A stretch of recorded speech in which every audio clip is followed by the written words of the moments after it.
কথায় আছে রাখে হরি মারে কে।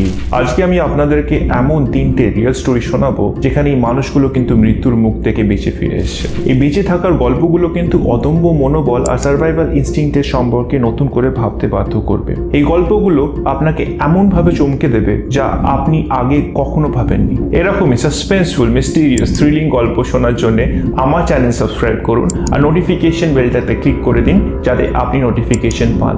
তাহলে শুরু করা যাক আজকের গল্প, টপ 3 রিয়েল সার্ভাইভাল স্টোরিজ।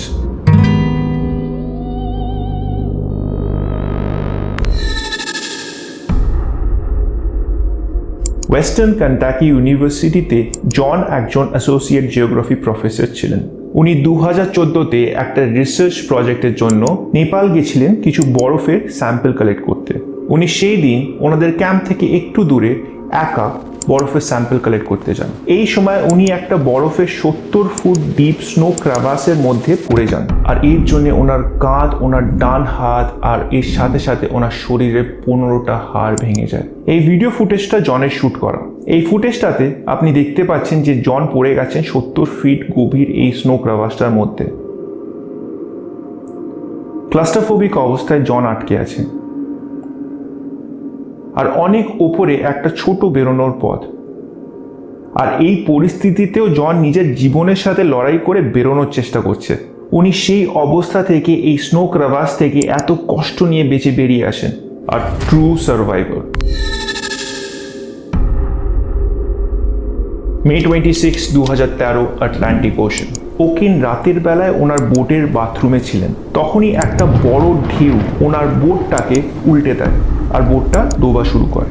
এই সময় বোটের মধ্যে জল ঢোকা শুরু হয়, আর ওকিন এই ডুবন্ত জাহাজে একটা ছোট্ট এয়ার পকেট দেখে নিজের প্রাণ বাঁচানোর চেষ্টা করে। ওই বোটটা জলের 100 ফিট গভীরে ডুবে যায়, আর ওই বোটে অন্য যতজন ছিল সবাই মারা যান এক্সেপ্ট ওকিন। উনি ওই এয়ার পকেটের মধ্যে কিছু ম্যাট্রেসের উপর দাঁড়িয়ে থাকে নিজেকে হাইপোথার্মিয়া থেকে বাঁচানোর জন্য।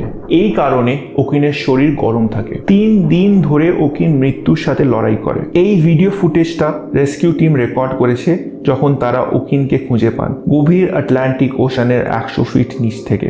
আর এই দেখুন ওকিন 3 দিন ধরে কিভাবে এয়ার পকেটের মধ্যে দাঁড়িয়েছিলেন, আর 3 দিন পর ওকিনকে রেস্কিউ করা হয়। এটা সত্যি একটা অদ্ভুত আর বিস্ময়কর ঘটনা।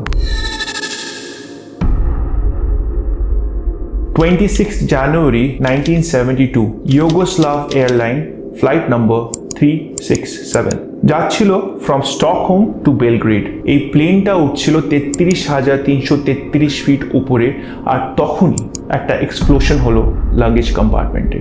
আর সেই ফ্লাইটের এয়ার হোস্টেস ছিলেন 23 বছরের ভেসনা। সেই দিনকে ওই ফ্লাইটে থাকার কিন্তু কথা ছিল না, কিন্তু একই নামের অন্য একজন এয়ার হোস্টেসের জায়গায় তিনি ভুলবশত এই প্লেনে চলে আসেন। এই এক্সপ্লোশনটা হওয়ার সঙ্গে সঙ্গে ক্যাবিন ডিপ্রেশারাইজ হওয়া শুরু হয়, আর আকাশের মাঝে ওই প্লেনটার 3টে টুকরো হয়ে যায়। ভেসনা ছিলেন ওই প্লেনটার পেছনের দিকে, আর উনি আটকে গেছিলেন খাবারের ট্রলির মাঝখানে। প্লেনের বাকি সকলে মৃত্যুর মুখে ঢলে পড়ে, শুধুমাত্র ভেসনা আনএক্সপেক্টেডলি বেঁচে যান। প্লেনটা ক্র্যাশ করলো চেকোস্লোভাকিয়ার বরফে ঢাকা জঙ্গলে। প্লেনে থাকা সবাই 27 জন যাত্রী আর ক্যাবিন ক্রিউ মারা গেলেন এই ক্র্যাশে, কিন্তু ভেসনা বেঁচে ছিলেন উইথ সিভিয়ার ইনজুরি। ভেসনাকে যখন হসপিটালে নিয়ে যাওয়া হয় তখন দেখা যায় যে ভেসনার স্কাল ফ্র্যাকচার, তার পেলভিস, রিব কেজ আর 2টো পাই ভেঙে গেছে। তিনি 10 দিন কোমাতে ছিলেন নিজের জীবনের সাথে লড়াই করতে করতে।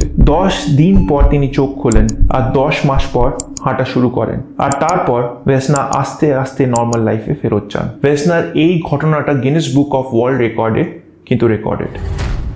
আজকে যদি গল্প আপনার ভালো লেগে থাকে তাহলে লাইক করে দিন, আর আপনার কাছের মানুষের সাথে শেয়ার করুন। আর আপনার কেমন লাগলো সেটা কমেন্ট সেকশনে কিন্তু লিখে জানাবেন আমাকে। আর আপনি যদি আগের সপ্তাহের গল্প টপ 3 ইউএফও সাইটিংস ফটোগ্রাফ না শুনে থাকেন তাহলে আমি এখানে একটা লিঙ্ক দিয়ে রাখলাম, আপনি এই লিঙ্কটাতে ক্লিক করে কিন্তু গল্পটা শুনে নিতে পারেন। তাহলে আজকে আসি, নমস্কার।